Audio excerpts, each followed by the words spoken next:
This is Jafar tech Kannada ಸತ್ಯ ಮಾಹಿತಿಗೆ ಸ್ನೇಹಿತರೆ ನಮ್ಮ ಚಾನಲ್ಗೆ ಸ್ವಾಗತ. ಸ್ನೇಹಿತರೆ, ಇವತ್ತು ನಾವು ಗೂಗಲ್ ಪೇನಲ್ಲಿ ನಾವು ಟ್ರಾನ್ಸಾಕ್ಷನ್ ಮಾಡಿರುವಂಥ ಒಂದು ಯಾವುದೇ ಟ್ರಾನ್ಸಾಕ್ಷನ್ನ ಒಂದು UTR ನಂಬರ್ ಅಥವಾ ಟ್ರಾನ್ಸಾಕ್ಷನ್ ID ನ ಯಾವ ರೀತಿ ಅನ್ನೋದು ತಗೋಬಹುದು ಅಂತ ನಾನು ಸಂಪೂರ್ಣ ಇವತ್ತು ಹೇಳ್ತೀನಿ. ನೀವು ಫೋನ್ಪೇದಲ್ಲಿ ಕೂಡ ನಾನು ಇತ್ತೀಚೆಗೆ ಒಂದು ವಿಡಿಯೋದಲ್ಲಿ ಹೇಳಿದ್ದೆ.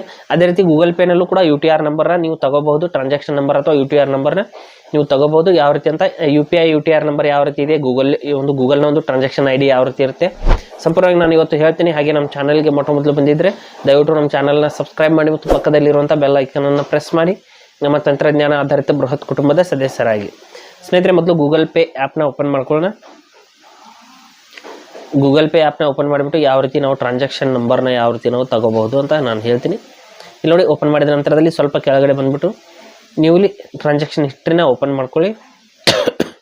ಇಲ್ಲದೆ ನೋಡಿ ಸಿ ಟ್ರಾನ್ಸಾಕ್ಷನ್ ಹಿಸ್ಟ್ರಿ ಅಂತ ಆಪ್ಷನ್ ಇರುತ್ತೆ, ಅದರ ಮೇಲೆ ಕ್ಲಿಕ್ ಮಾಡ್ಕೊಳ್ಳಿ. ನಂತರದಲ್ಲಿ ಇಲ್ಲಿ ನಾವು ಮಾಡಿರುವಂಥ ಎಲ್ಲ ಟ್ರಾನ್ಸಾಕ್ಷನ್ಸ್ಗಳು ನೋಡೋದಕ್ಕೆ ಸಿಗುತ್ತೆ ಈ ರೀತಿ. ನಂತರದಲ್ಲಿ ಯಾವ ಒಂದು ಟ್ರಾನ್ಸಾಕ್ಷನ್ ID ಅಥವಾ UTR ನಂಬರ್ನ ತಗೊಳ್ತಾ ಇದ್ದರೆ ಅದರ ಮೇಲೆ ಕ್ಲಿಕ್ ಮಾಡ್ಕೊಳ್ಳಿ. ಈ ರೀತಿ ಕ್ಲಿಕ್ ಮಾಡಿದ ತಕ್ಷಣದಲ್ಲಿ ಕೆಳಗಡೆ ನೋಡ್ಬೋದು ಯಾವ ಬ್ಯಾಂಕ್ ಅಂತ ತೋರಿಸ್ತಾ ಇದೆ. ಹಾಗೆ ಕೆಳಗಡೆ ಇಲ್ಲಿ UPI ಟ್ರಾನ್ಸಾಕ್ಷನ್ ID ಅಂತ ಏನಿರುತ್ತೆ ಇದೇ UTR ನಂಬರು. UTR ನಂಬರ್ ಅಂದರೆ ಇಲ್ಲಿ ಹಲವಾರು ಬೇರೆ ಬೇರೆ ನಂಬರ್ಸ್ಗಳು ಇರುತ್ತೆ. ಆದರೆ ಇಲ್ಲಿ ನೋಡಿ ಮತ್ತೆ ಬೇರೆ ಟ್ರಾನ್ಸಾಕ್ಷನ್ನ ನಾನು ತೋರಿಸ್ತೀನಿ.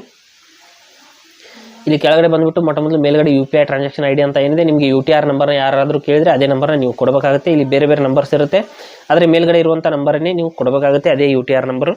ಈ ರೀತಿ ನಾವು ಗೂಗಲ್ ಪೇನಲ್ಲಿ UTR ನಂಬರ್ ಅಥವಾ ಟ್ರಾನ್ಸಾಕ್ಷನ್ ನಂಬರ್ನ ನಾವು ತಗೋಬಹುದು. ಹಾಗೆ ಸ್ನೇಹಿತರೆ, ಕೊಟ್ಟಿರೋ ಮಾಹಿತಿ ಸಂಪೂರ್ಣ ಮತ್ತು ನಿರೂಪಣೆ ಮಾಡಿದೆ, ಶೈಲಿ ಉತ್ತಮ ಅಂತ ಅನಿಸಿದರೆ ವಿಡಿಯೋನ ಲೈಕ್ ಮಾಡಿ ಮತ್ತು ನಿಮ್ಮ ಸ್ನೇಹಿತರಿಗೂ ಕೂಡ ಶೇರ್ ಮಾಡಿ.